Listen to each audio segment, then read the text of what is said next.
വീണ്ടും ഫ്ലേമിംഗ് തിങ്സിലേക്ക് എല്ലാ കൂട്ടുകാർക്കും സ്വാഗതം. ഹലോ മമ്മി സിനിമ കണ്ടു. അപ്പോൾ അതിനെക്കുറിച്ചുള്ള അഭിപ്രായത്തിലേക്ക് കടക്കുകയാണ്. അതിനു മുമ്പ് തന്നെ ഒരു കാര്യം പറയാം. ഈ വീഡിയോ നിങ്ങൾക്ക് ഇഷ്ടമായ ഒരു ലൈക്ക് കൊടുക്കാൻ മറക്കരുത്. അതുപോലെ നിങ്ങളുടെ സുഹൃത്തുക്കൾക്കൊക്കെ ഈ വീഡിയോ ഷെയർ ചെയ്യാം. പിന്നെ ഈ ചാനൽ സബ്സ്ക്രൈബ് ചെയ്തിട്ടില്ലാത്തവരുണ്ടെങ്കിൽ സബ്സ്ക്രൈബ് ചെയ്യുക. അപ്പോൾ ഞങ്ങളുടെ വീഡിയോകൾ വളരെ പെട്ടെന്ന് യൂട്യൂബിൻ്റെ ഹോം സ്ക്രീനിൽ നിങ്ങൾക്ക് ലഭിക്കുന്നതാണ്. ഹലോ മമ്മി, ആ പേരിൽ തന്നെ നമുക്ക് മനസ്സിലാക്കാം ഇതിൽ മമ്മിക്ക് വളരെയധികം പ്രാധാന്യമുണ്ടെന്ന്, അമ്മ കഥാപാത്രത്തിന്. അപ്പോൾ അതിനെക്കുറിച്ച് ഞാൻ അവസാനം പറയാം. അതിനു മുമ്പ് ആദ്യം തന്നെ ഒരു കാര്യം പറയാം. ഈ സിനിമ ഒരു കോമഡി എൻ്റർടൈൻമെൻറ്റ് മൂവിയാണ്, അതേപോലെ ത്രില്ലർ മൂവി കൂടിയാണിത്. അപ്പോൾ ഇതിൽ കുറേ ഹൊറർ കാര്യങ്ങളൊക്കെ അവർ ഉൾപ്പെടുത്തിയിട്ടുണ്ട്. അപ്പോൾ അതിനെക്കുറിച്ചൊക്കെ ഞാൻ വരാം. അതിനു മുമ്പ് ഇതിലെ ഓരോ ക്യാരക്ടറുകളെ കുറിച്ചും ഞാൻ പറയാം. ആദ്യം തന്നെ ബിന്ദു പണിക്കർ ഒരു എക്സ്പീരിയൻസ്ഡ് ആക്ട്രസ്സാണ്. സത്യം പറഞ്ഞാൽ ഈ സിനിമ ഞാൻ കണ്ടപ്പോൾ ബിന്ദു പണിക്കറിന് യോജിച്ച ഒരു വേഷമാണ് കൊടുത്തിരിക്കുന്നതെന്ന് തോന്നി. കാരണം അവരുടെ കോസ്റ്റ്യൂം, അവരുടെ ബോഡി ലാംഗ്വേജിനനുസരിച്ച്, രൂപത്തിനും ഭാവത്തിനും അനുസരിച്ചുള്ള കോസ്റ്റ്യൂമും അതിനനുസരിച്ചുള്ള ഒരു ക്യാരക്ടറും. അത് ശരിക്കും പറഞ്ഞാൽ ഞാൻ ഇങ്ങനെ ഒരു വേഷം ബിന്ദു പണിക്കർ ഇതുവരെ ചെയ്ത് ഞാൻ കണ്ടിട്ടില്ല. പക്ഷെ അവർക്കത് കറക്റ്റായിട്ട് വന്നിട്ടുണ്ട്. അതവർ നന്നായിട്ട് ചെയ്തിട്ടുമുണ്ട്. ഇനി അടുത്തത് ഇതിലെ വില്ലൻ ക്യാരക്ടറൊക്കെ എപ്പോഴൊന്നും ഏത് സമയം വരുന്ന വില്ലൻ ക്യാരക്ടറല്ല. ആദ്യ അവസാനമൊക്കെ കാണിക്കുന്ന ഒരു വില്ലൻ ക്യാരക്ടർ ആണെങ്കിലും അദ്ദേഹത്തിന് സ്ക്രീൻ ടൈം കുറവാണെങ്കിലും സണ്ണി ഹിന്ദുജ എന്ന നടനാണ് അത് ചെയ്തിരിക്കുന്നത്. ആശാബായ് എന്നൊരു ക്യാരക്ടറാണ്. കക്ഷിക്ക് കുറച്ച് ടൈമേ സ്ക്രീൻ ടൈം ഉള്ളുവെങ്കിലും അങ്ങേര് അത് നന്നായിട്ട് ചെയ്തിട്ടുണ്ട് കേട്ടോ. അങ്ങേരുടെ ആ മുഖഭാവം, ആ കണ്ണുകളൊക്കെ കാണിക്കുന്നതൊക്കെ അങ്ങേരുടെ റോൾ ഈ സിനിമയിൽ എന്താണോ അതിനനുസരിച്ച രീതിയിൽ തന്നെ ഒരു പ്രസന്ന ഭാവത്തിലും വളരെ സീരിയസ് ആയിട്ടും അതേസമയം കുറച്ച് ഹൊററൊക്കെ ഉള്ള പോലെയും അദ്ദേഹം നന്നായിട്ട് ചെയ്തിട്ടുണ്ട്. അതെനിക്ക് നന്നായി ഇഷ്ടമായി. ഷറഫുദ്ദീൻ ശരിക്കും പറഞ്ഞാൽ ഈ സിനിമയുടെ കോമഡി എൻ്റർടൈൻമെൻറ്റ് മൂവിയാണെന്ന് ഞാൻ പറഞ്ഞല്ലോ.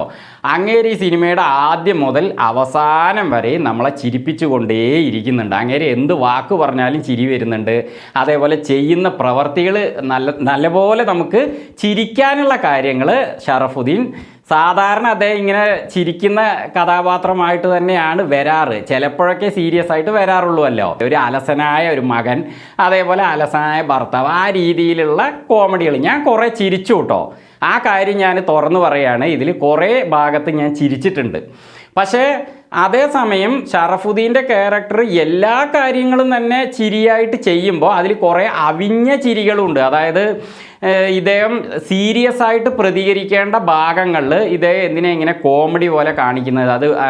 അദ്ദേഹം ഒരു ആണത്തം കാണിക്കേണ്ട, പൗരുഷം കാണിക്കേണ്ട ഭാഗത്തൊക്കെ അദ്ദേഹം കോമഡി ആയിട്ട് തന്നെ എന്തിനാ കാണിക്കുന്നതെന്ന് നമുക്ക് ഈ സിനിമ കാണുമ്പോൾ തോന്നിപ്പോകുന്നു. അതേസമയം അദ്ദേഹം നന്നായിട്ട് ചിരിപ്പിച്ചിട്ടുമുണ്ട്. പിന്നെ അദ്ദേഹത്തിൻ്റെ കൂടെ അളിയനായിട്ട് ആദ്രി ജോ എന്നൊരു നടൻ അഭിനയിച്ചിട്ടുണ്ട്.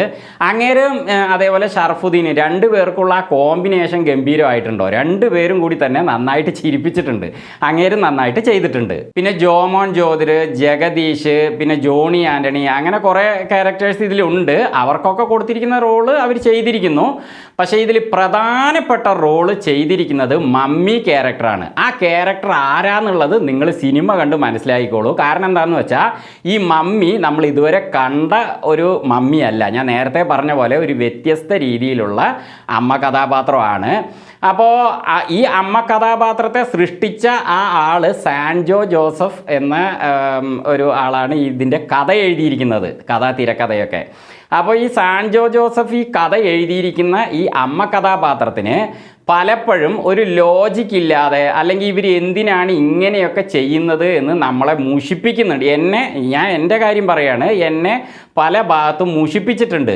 കാരണം അമ്മ കഥാപാത്രമാണെങ്കിൽ അവർ അമ്മയുടെ ആ ഒരു രീതിയിലാണ് വരേണ്ടത്. പക്ഷേ ഇവരെന്തുകൊണ്ട് അവരുടെ മക്കളുടെ അടുത്തും അതേപോലെ ഇതിലെ മറ്റ് ഷറഫുദ്ദീൻ ക്യാരക്ടറുടെ അടുത്ത് ഇവരുടെ അടുത്തൊക്കെ ഇങ്ങനെ എന്തിനാണ് പെരുമാറുന്നത് എന്നതിനൊരു പ്രത്യേക കാരണം വെക്കണം. ആ കാരണം ഈ സിനിമയിൽ മതിയായ കാരണമല്ല. അവർ സ്നേഹം കൊണ്ട് ചെയ്യുന്നു എന്ന് പറയുകയാണെങ്കിൽ സ്നേഹം കൊണ്ട് ഇങ്ങനെയല്ലല്ലോ ചെയ്യുക, അത് വേറെ രീതിയിലാണല്ലോ ചെയ്യുക. പകരം സ്നേഹം കൊണ്ട് അവർ ബുദ്ധിമുട്ടിക്കില്ലല്ലോ ആരും.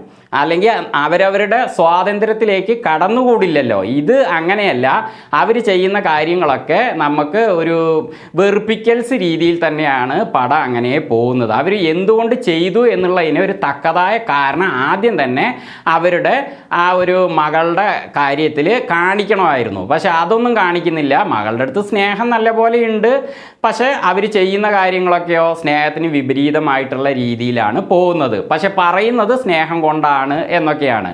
പക്ഷെ അത് എനിക്കൊരു ലോജിക്കായി തോന്നിയില്ല. ആ ഒരു പ്രശ്നം കൊണ്ട് തന്നെ, അതായത് അമ്മ എന്തുകൊണ്ട് ഇങ്ങനെ ചെയ്യുന്നു അതിനുള്ള ഒരു പ്രധാന റീസൺ ഇതിൽ അടിസ്ഥാനമായിട്ട് കൊടുക്കാത്തത് കൊണ്ട് തന്നെ സിനിമയുടെ ആ അമ്മ കഥാപാത്രം വരുന്ന അവിടുന്ന് അങ്ങോട്ട് നമുക്ക് ഒരു ബോറടിപ്പിക്കൽ, വെറുപ്പിക്കൽ, നമുക്ക് പല ചോദ്യങ്ങളും മനസ്സിൽ വരുന്ന രീതിയിലാണ് ആ അമ്മ കഥാപാത്രം ഇതിലുള്ളത്. ആ ഒരു കാര്യത്തിൽ കഥാകൃത്ത് ഒന്നുകൂടി മാറ്റി പിടിക്കണമായിരുന്നു, മാറ്റി എഴുതണമായിരുന്നു. അതിനൊരു പ്രധാന കാരണം വെക്കണമായിരുന്നു.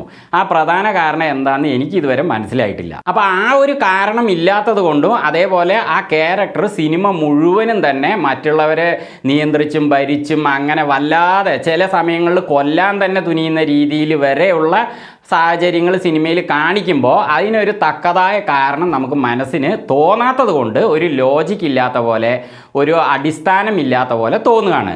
പക്ഷേ അതേസമയം നല്ല ത്രില്ലിങ് സിനിമയിലുണ്ട്, നല്ല കോമഡി ഉണ്ട്. പല ഭാഗത്ത് ഈ കോമഡി ഈ ഒരു ഞാൻ പറഞ്ഞ ഒരു ലോജിക്ക് ഇല്ലാത്തത് കൊണ്ട് തന്നെ ഷറഫുദ്ദീൻ ക്യാരക്ടർ അതൊക്കെ എന്തുകൊണ്ട് ചോദ്യം ചെയ്യുന്നില്ല, ഒരു പൗരുഷം കാണിക്കുന്നില്ല, എന്താണ് അതിൻ്റെ ഉള്ളറകൾ, ഇത് എങ്ങനെയാണ് ഈ അമ്മ കഥാപാത്രം ഇങ്ങനെ ആയത്, അങ്ങനെയൊക്കെ ചോദ്യങ്ങൾ ചോദിക്കണം.